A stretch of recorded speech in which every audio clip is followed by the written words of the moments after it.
Hello friends, आज के video की शुरुआत एक शायरी से करेंगे। और शायरी इस तरह से है कि मंजिल मिले या ना मिले ये तो मुकद्दर की बात है, और हम कोशिश ही ना करें ये तो गलत बात है।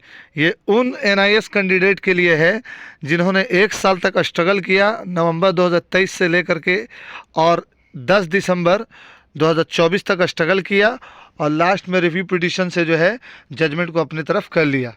तो उनके लिए ये शायरी है। चलिए बात करते हैं हम सभी। रिव्यू पिटीशन में एनआईएस डीएलएड की जीत हो गई है, और 2 दिन हो गया। 10 तारीख से आज 13 तारीख हो गया, 14 तारीख हो गया। तो ये 3-4 दिन हो गया। 3-4 दिन में बहुत सारी अफवाह फैली कि जजमेंट अभी तक नहीं आया है, जजमेंट आने दीजिए। तो लीजिए, अब जजमेंट आ गया। अब जजमेंट के हिसाब से भी समझ लीजिए कि एनआईएस डीएलएड वैलिड है या इनवैलिड है, और नया वैकेंसी में जा सकता है कि नहीं। तो डायरी नंबर 4961-2024 और सिविल अपील नंबर 7873 ऑफ 2023 यानी 2023, विश्वनाथ वर्सेस अदर्स यानी कि विश्वनाथ सर, विश्वनाथ शाह उत्तराखंड वाले वर्सेस अदर्स। इसमें मिसलेनियस एप्लीकेशन जो है सबको इसमें इंक्लूड किया गया है। जितना भी एमए 14-15 एमए पढ़ा था उन सबको इंक्लूड किया गया है। और ये है ऑर्डर। ऑर्डर को समझिएगा इंग्लिश में, इसका हिंदी भी है मेरे पास। The grievances sought to be raised on behalf of the review petition and some of the applications before this court is that how they were in employment and covered by the recognition order dated 22/9/2017. They believe that the judgment and orders of the courts dated 2011-2023 and the review would come in their way if they want to make better prospects by applying either in other institution for the promotion avenues। क्या लिखा है?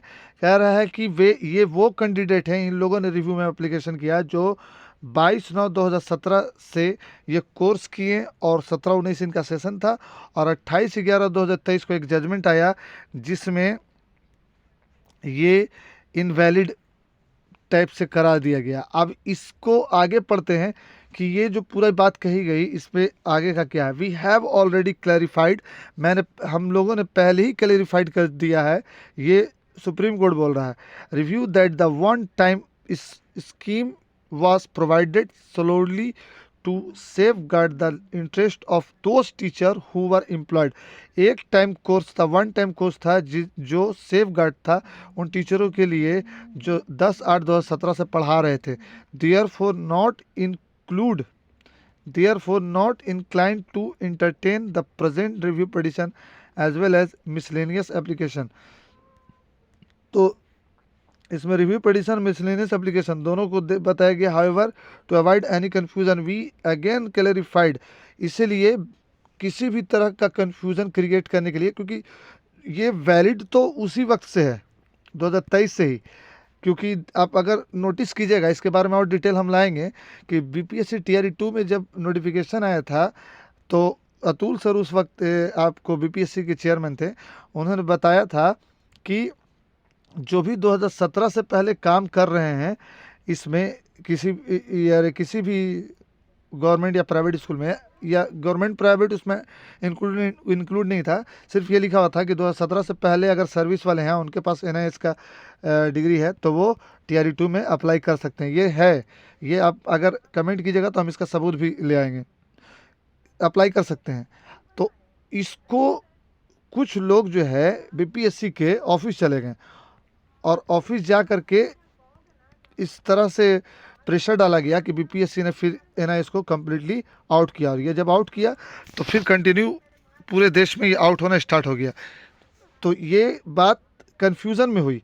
अब ये supreme court कह रहा है कि however to avoid any confusion, किसी भी तरह का कन्फ्यूज़न अवॉइड करने के लिए क्लैरिफाई करते हैं कि 18 मंथ का डिप्लोमा जो है, जो ऑब्टेन किया गया किसी भी पर्सन की तरफ से जो एम्प्लॉयमेंट में थे 10/8/2017 से पहले रोज़गार में थे, वो वैलिड डिप्लोमा होल्डर्स है, और ये किसी भी इंस्टीट्यूशन में प्रमोशन और एवेन्यू यानी कि अप्लाई करने के एबल हैं।